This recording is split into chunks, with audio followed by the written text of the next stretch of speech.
तहरीक इंसाफ के रहनुमा उस्मान डार साहब काफ़ी दिन से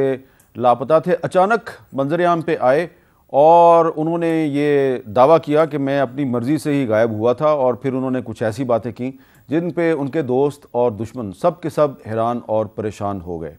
अब सवाल ये पैदा होता है कि ये जो उन्होंने गुफ्तगू की है, इस गुफ्तगू की सियासी अहमियत तो बहुत ज़्यादा है, लेकिन इसकी कानूनी अहमियत क्या है? तो ये एक अहम सवाल है और इस सवाल पे आज हम गुफ्तगू करेंगे कि क्या ये जो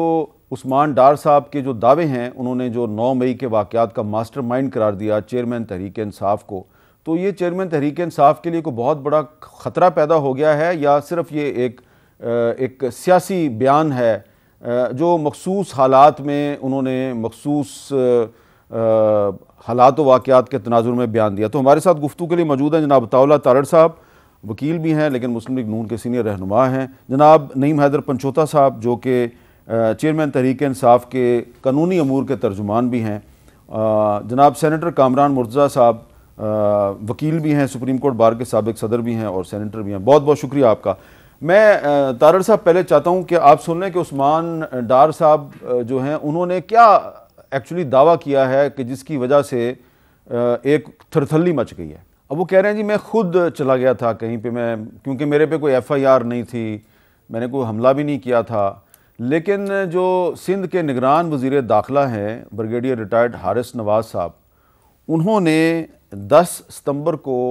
क्या कहा उनके बारे में ज़रा सुनें। गिरफ़्तारी कराची में हुई थी और बकौल सूबाई वज़ीर दाखिला के वारंट पहले से निकले हुए थे, इसलिए हमने गिरफ़्तार किया, लेकिन उस्मान डार साहब कह रहे हैं कि मैं खुद कहीं चला गया था। अब अताउल्लाह तारड़ साहब, यहाँ तो निगरान हुकूमत के मौक़िफ़ और उस्मान डार के मौक़िफ़ में एक बहुत बड़ा हमें फ़र्क नज़र आ रहा है। तो ये एक सियासी तौर पे तो इसकी बड़ी अहमियत है, उनके बयान की कानूनी अहमियत क्या है? देखिए अमीर साहब, बहुत शुक्रिया, बड़ा अहम मौजू है जिसका आपने आज इंतखाब किया। मैं ये समझता हूँ कि इमरान खान साहब की तीनों बहनें कोर कमांडर हाउस के बाहर उनका मौजूद होना, नंबर 1, आपकी फैमिली मेंबर्स होते हैं ना, वो एक कॉज के लिए आपके साथ खड़े होते हैं, उनकी अपनी सियासी हैसियत या एंटिटी तो नहीं है, वो आपकी जहनियत, आपके नज़रिए की वजह से आपके साथ मुंसलिक हैं। उनके भांजे का एक कंटेनर पे चढ़ के वर्दी की बेहरमती करना, जो कि ज़ेर हिरासत हैं, हमारे बहुत ही मोहतरम बुज़ुर्ग जनाब हफीज़ुल्लाह न्याज़ी साहब के वो साहबजादे भी हैं, उनका वहाँ पे वो तकरीर करना, वर्दी की बेहरमती करना, ये सारी चीज़ें किस चीज़ की निशानदही करती हैं कि एक बाकायदा मनसूबाबंदी की गई घर के अंदर। अब इस बात से आगे चलते हुए जब डार साहब ये कहते हैं कि उस्मान डार साहब ने फरमाया कि 2 ग्रुप्स थे मीटिंग के अंदर,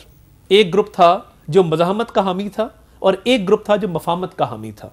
मफामत के हामी ग्रुप जिसमें असद उमर, जिसके अंदर शफकत महमूद का नाम पहली दफ़ा नहीं आया, आर्टिकल्स आ चुके, अखबारी खबरें आ चुकी, मज़ीद लोग भी बता चुके कि जी ये लोग कहते थे कि गिरफ्तारी के रद्द अमल में किसी सेंसिटिव बिल्डिंग के बाहर नहीं जाना, अमलाक को नुकसान नहीं पहुंचाना, इसका हमें नुकसान होगा। लीगली स्पीकिंग जब ये सारा चीज़ें सामने आ गई और मीटिंग में शरीक एक ऐनी शाहिद जो गवाह है इन तमाम चीज़ों का, जब कोर्ट ऑफ लॉ में वो अगर बयान देता है, 2 तरह के बयान है, एक 161 का बयान है जो तहकीकाती इदारे यानी पुलिस जिसने FIR रजिस्टर की है उसके पास होगा, एक 164 का बयान है जिसको अप्रूवर भी कहते हैं, जो अमूमी तौर पे मजिस्ट्रेट के सामने होता है। अगर वो ये बयान वहाँ पे देते हैं तो खान साहब के लिए शदीद मुश्किलात जो है वो पैदा हो जाएंगी। जी नईम पंचोता साहब, ये जो उस्मान डार साहब का दावा है इसकी हमाद अदर साहब ने तरदीद की है, लेकिन उनकी तरदीद अपनी जगह पे, अगर उस्मान डार साहब अदालत में जाके बयान देते हैं तो उसकी कानूनी अहमियत क्या है? देखिए, बात यह है कि आपने डार साहब के हवाले से इनसे तारड़ साहब से सवाल पूछा कि निगरान हुकूमत ये कह रही है कि उनकी गिरफ़्तारी वारंट था और हुई, दूसरी तरफ आप उसका मुतज़ाद, उसका जवाब उन्होंने नहीं दिया, दूसरी तरफ आप उसका मुतज़ाद देख लें कि उस्मान डार साहब जब आकर टॉक शो में बैठ रहे हैं, पहले तो जो प्रेस कॉन्फ्रेंसेस करवाई गई वो आपको पता है कि बंदा गवाह होता है तो अचानक से टेबल के ऊपर बैठा दिया जाता था और वो आके प्रेस कॉन्फ्रेंस कर देता था। आपके सामने हज़ारों मिसालें हैं, जब से 9 मई हुआ है उसके बाद ये सिलसिला चलता रहा। अब आज़म खान हो या कोई और बंदा हो, उसे अगवा करके कोर्ट के अंदर 164 की स्टेटमेंट करवा देना तो कानूनी तौर पर उसकी वैल्यू नहीं है। अच्छा। क्योंकि जो 164 की स्टेटमेंट है ना जी, वो रिकॉर्ड करने के लिए सबसे जो ज़रूरी चीज़ है वो ये है कि वो बंदा आज़ाद अपनी मर्ज़ी से दे रहा हो।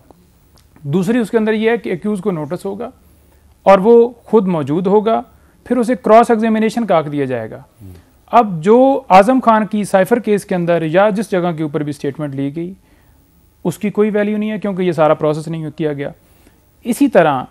ये जो उस्मान डार के हवाले से सारा बयान सामने लाया गया,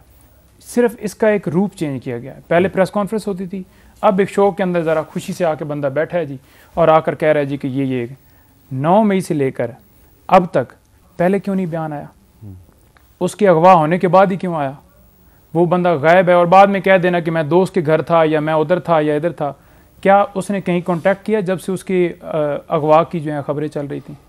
किसी जगह पे कांटेक्ट नहीं किया। अचानक से शो में बरामद होता है, फिर उसकी क्या वैल्यू रह जाती है?